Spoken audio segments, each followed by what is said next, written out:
इकाई 6 संघीय और एकात्मक व्यवस्था। प्रश्न नंबर 1, संघीय व्यवस्था या संघवाद क्या है? उत्तर, संघीय व्यवस्था या संघवाद सरकार का वह रूप है जहां सत्ता का बंटवारा विभिन्न राज्यों के बीच कर दिया जाता है। प्रत्येक राज्य का अपना व्यक्तिगत अस्तित्व होता है और वे एक केंद्र सरकार के अंतर्गत एक संघ के रूप में कार्य करते हैं।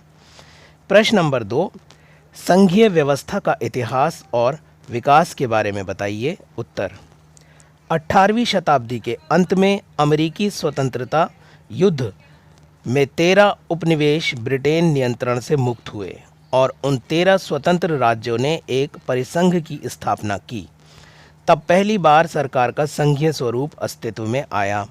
हालांकि ये सरकार का ये रूप उन राज्यों की उस समय की आवश्यकताओं को पूरा करने में पूरी तरह सफल नहीं हो पाया। फिर 1789 में उन राज्यों के प्रतिनिधियों ने एक साथ मिलकर एक संघीय संविधान का ढांचा तैयार किया। अमेरिका के बाद 1867 में कनाडा ने, ऑस्ट्रेलिया ने 1901 में और फिर सोवियत संघ, Yugoslavia, Bharat, Pakistan, Malaysia, Nigeria आदि देशों ने भी संघीय प्रणाली को अपनाया। प्रश्न नंबर 3, संघीय व्यवस्था या संघवाद की मुख्य विशेषताओं का वर्णन करें। उत्तर, संघवाद या संघीय व्यवस्था की मुख्य विशेषताएं इस प्रकार हैं। पहली विशेषता है शक्ति का विभाजन। संघ और राज्य सरकार के बीच शक्तियों का विभाजन संघीय व्यवस्था की एक मुख्य विशेषता है। संघ या केंद्र सरकार और राज्य सरकारों के बीच सत्ता को बांट दिया जाता है तथा केंद्र सरकार राज्य सरकारों के साथ तालमेल बनाए रखती है। केंद्र और राज्य सरकारों के अंतर्गत आने वाले विषयों को सूचीबद्ध किया जाता है। दूसरी विशेषता है लिखित संविधान। क्योंकि सरकार के इस स्वरूप में केंद्र और राज्यों के बीच शक्तियों का बंटवारा होता है, तो इसलिए इस बंटवारे को लिखित रूप दिया जाना ज़रूरी है। इसका अर्थ यह है कि केंद्र और राज्य दोनों ही अपनी शक्तियों को संविधान से प्राप्त करते हैं और संविधान लिखित होता है। संविधान सबसे ऊपर होता है और सत्ता या शक्ति का कोई भी रूप, चाहे वह केंद्र, राज्य, विधायिका या न्यायपालिका क्यों न हो, संविधान के अधीन होता है। तीसरी विशेषता है न्यायिक समीक्षा।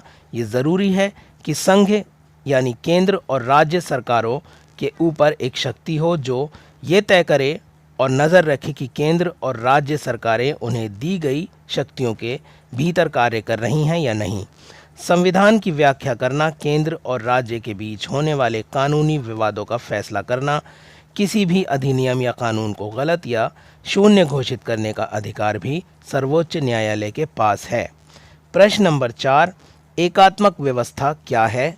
उत्तर, संघीय व्यवस्था के विपरीत यानी उलट एकात्मक व्यवस्था सरकार का एक ऐसा रूप है जहां शक्ति या सत्ता किसी एक व्यक्ति या किसी एक राजनीतिक दल के हाथों में होती है। यह व्यवस्था संघीय व्यवस्था की तुलना में बेहद पुरानी है।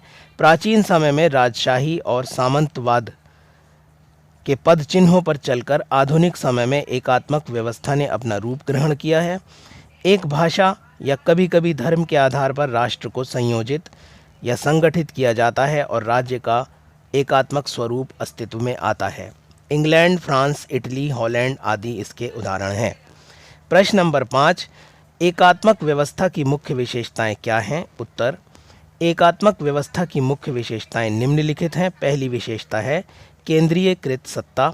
इस प्रणाली में सभी शक्तियां कार्यपालिका, विधायपालिका, न्यायपालिका एक ही राजनीतिक दल या सम्राट के हाथों में होती है।